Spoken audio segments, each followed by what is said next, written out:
Good morning বন্ধুরা, তোমরা কেমন আছো? আশা করি খুব ভালো আছো। আমিও খুব ভালো আছি। প্রতিদিনকার মতো আজকেও তোমাদের কাছে রেসিপি নিয়ে হাজির হলাম। আজকে আমি বানাবো পনির পোস্ত। পনির পোস্ত অনেক রকমভাবে খেয়েছো বা বানিয়েছো। আজকে আমি একদম সিম্পলভাবে ঘরে থাকা উপকরণ দিয়ে চট জলদি বানানো হয়ে যাবে। চলো বন্ধুরা, বেশি কথা না বলে কী কী উপকরণ আছে, কীভাবে বানাবো, সমস্ত সব কিছু তোমাদের সাথে শেয়ার করে দেবো।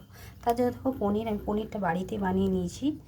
নিয়ে আমি কেটে নিলাম, যাতে একটু ভিডিওটা একটু বড় হবে না, যাতে তাড়াতাড়ি হয়, সেই জন্য আমি বাড়িতে কেটে নিলাম আগে।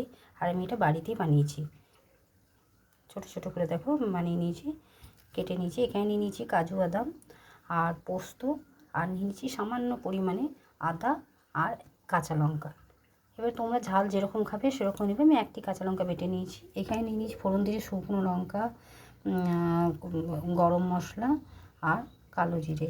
এখানে নিয়েছি অর্ধেকটা টমেটো, বীজটা বের করে। এখানে নুন, হলুদ, লঙ্কার গুঁড়ো, লঙ্কার বলতে কাশ্মীরি লঙ্কার গুঁড়ো, একটু কালারটা হওয়ার জন্য, চিনি, জিরে গুঁড়ো, ধনে গুঁড়ো, বাস। আর আমার কোনো উপকরণ লাগবে না। এবারে আমি প্রথমে পনিরটাকে তেলের মধ্যে দিয়ে ভেজে নেব, সাদা তেলে এই পোস্তটা হবে। দেখো বন্ধুরা, আমি কড়াইয়ের তেলটার মধ্যে হালকা পরিমাণে এক চিমটে মতো হলুদ দিয়ে দিলাম। এবারে আমি পনিরগুলো জাস্ট উল্টে পাল্টে একটু ভেজে নেব, খুব বেশি না, ভেজে নিয়ে তুলে নেব। দেখো বন্ধুরা, আমি পনিরটা তুলে নিলাম, হালকাভাবে খুব বেশি ভাজলাম না। খুব বেশি ভাজলে পনিরটা পরে শক্ত হয়ে যায়, সেই জন্য হালকাভাবে ভেজে নিলাম। আর ওই তেলের মধ্যেই আমি অর্ধেকটা পরিমাণে টমেটো নিয়েছিলাম, বীজটা বেরোতে, সেই টমেটোটাকে হালকাভাবে ভেজে নিয়ে তুলে নেব। তারপর আমি গরম মশলা, কালো জিরে আর শুকনো লঙ্কা আমি একটু ফোড়ন দিয়ে দেবো। এবার টমেটোটাকে তুলে নেব।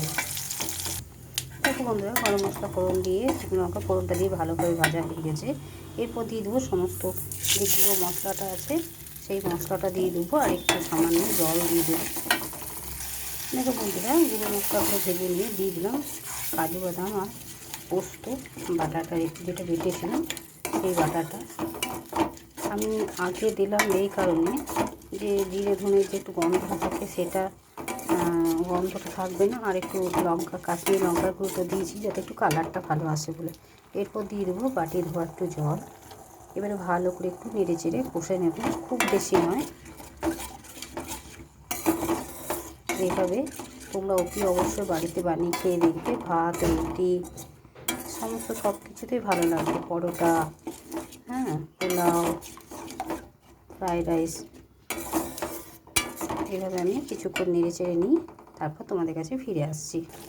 দেখো বন্ধুরা, খুব ভালো করে নেড়ে চেড়ে নিলাম, যাতে একটু কাঁচা গন্ধ না থাকে, যে পোস্তর একটা যে কাঁচা গন্ধটা থাকে, সেই গন্ধটা না থাকে, সেইভাবে একটু কষে নিলাম। সম্পূর্ণ নিরামিষ, তোমরা তো দেখছো ঘরে থাকা উপকরণ দিয়ে একদম সিম্পলভাবে 10 মিনিটের মধ্যে এই রেসিপিটা হয়ে যাবে। এবারে আমি দিয়ে দেবো ভেজে রাখা পনির আর টমেটো। আর পনিরগুলো আমি বাড়িতে তৈরি করেছি, সেই জন্য শেপগুলো খুব একটা ভালো হয়নি।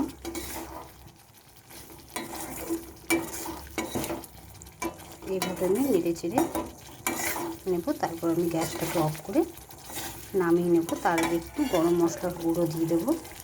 দেখো বন্ধুরা, এরপরে আমি খুব সামান্য পরিমাণে গরম মশলা গুঁড়ো দিয়ে দিচ্ছি, খুব বেশি দেবো না। এবার আমি গ্যাসটাকে অফ করে নামিয়ে নেব।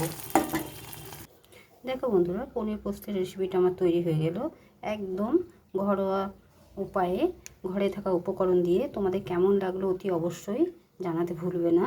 আর ভালো লাগলে লাইক, শেয়ার, চ্যানেলটিকে সাবস্ক্রাইব করে পাশে থাকবে বন্ধুরা।